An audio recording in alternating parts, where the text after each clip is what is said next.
Well, hey, this is Eddie McCain with ABC American History, and we're outside the town of Florence, South Carolina.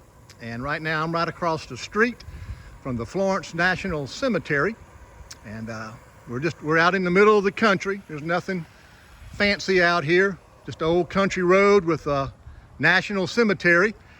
And just to give you a little bit of background on the Florence National Cemetery, back in 1864-65, the last 5 months of the war between the states, about a mile through those woods was a POW camp for captured Union soldiers.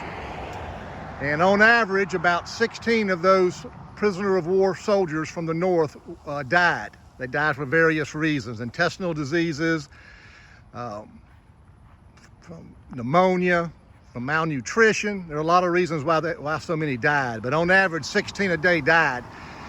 And they had to do something with the bodies. And this was all farmland that bumped up next to the prison.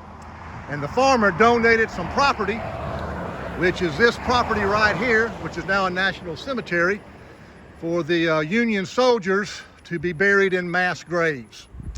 And as soon as the traffic goes by, we're going to walk over there and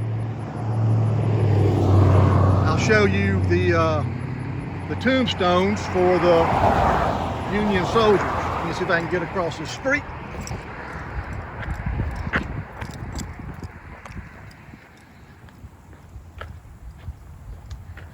I know today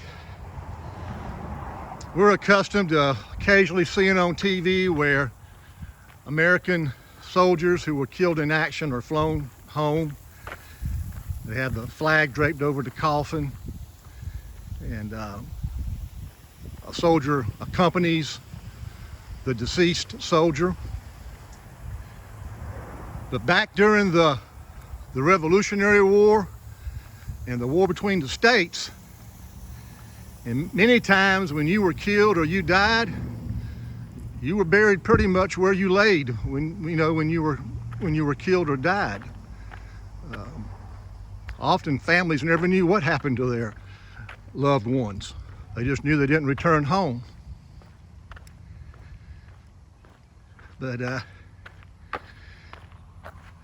now the cemetery is actually two parts. There's one across the street going toward where the old Florence Stockade prison camp was for Union POWs. But anyway,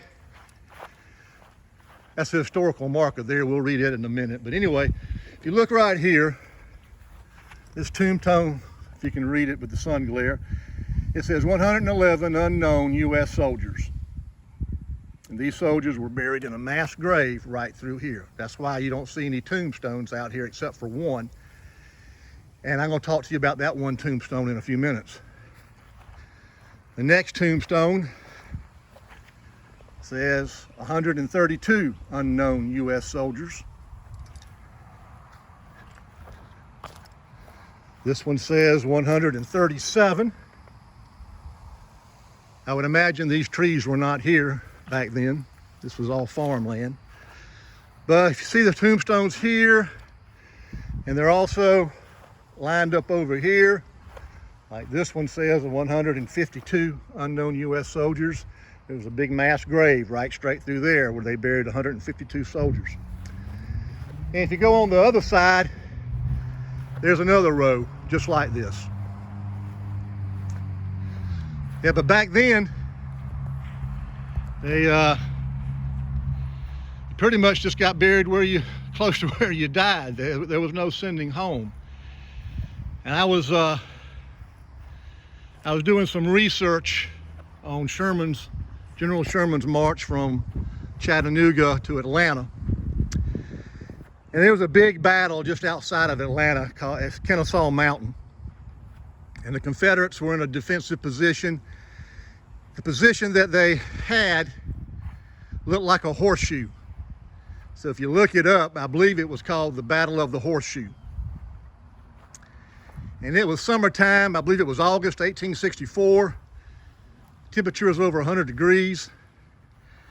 And there were a lot of soldiers killed being killed.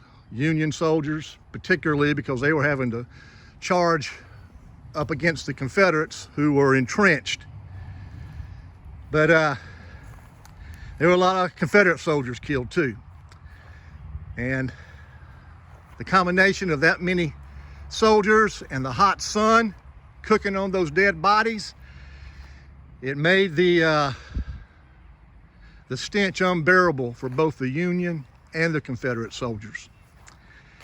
And the Confederate commander, right there at the horseshoe where they were fighting, he raised a white flag of truce, and he walked out and he met his Union counterpart, and they had a conversation about what to do with these dead bodies, because the stench was just, they couldn't handle it.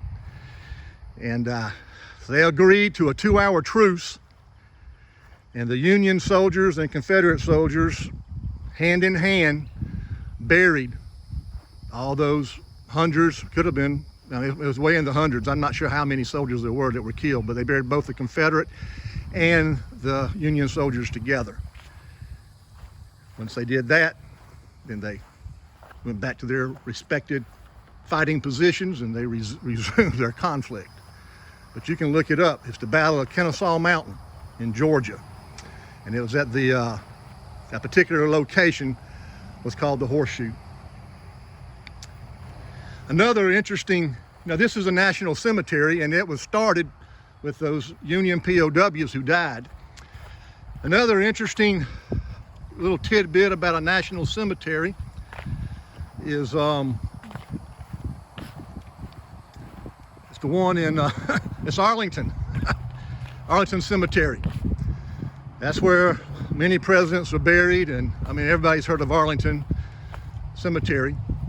But the background story for Arlington Cemetery is that was the home of General Robert E. Lee, who became the commanding general for the Confederate Army. And there was a Union supply sergeant working in the DC area, and he had a son that was enlisted in the Union Army, and at the beginning of the war his son was killed. And the supply sergeant, being very upset, very mad, he blamed his son's death on General Lee. And to get back at General Lee, he had his son buried in General Lee's flower garden in his yard. And that began the national cemetery we know as Arlington. If you notice, there's a lone tombstone sitting out here. I mean, where we're standing right now are the mass graves of Union POWs who died and were buried here in 1864 and 1865. Those were the tombstones up there, and you can see the tombstones coming back this way over here. In the middle, out in the middle of it, I'm not sure if you can read it with the way the sun is shining. All I'm getting is a reflection out of my camera phone. But the tombstone says Florena Budwin, January 25th, 1865. And I mentioned Florena in my video that I made about the Florence Stockade, the Union soldier POW camp, which is less than a mile from here. But Florena, as by name, was a woman who enlisted into the Union Army. Her husband was a captain in the Union Army, and she was like 20 years old, recently married, and she did not want to be without her husband, so she disguised herself as a man, enlisted into the Union Army, and fought in numerous battles. And both she and her husband were captured and became prisoners in the Andersonville prison. The Andersonville prison was a Union POW prison about 160 miles south of Atlanta. And it is believed that's where her husband passed away. When they moved, they closed that Andersonville down because they were afraid Sherman was going to come and free the prisoners. This is when Sherman was occupying Atlanta. They quickly built this fort here in Florence, and she came here. And if you look up findagrave.com, it is believed that she developed pneumonia, and when the doctors were taking care of her, that's when they found out that he was actually a she, that she was a woman. And to my knowledge, she is the first lady, first female to be buried in a national cemetery. That's Florena Budwin. That's her lone tombstone sitting out there in the middle of all these Union men who were buried in mass graves.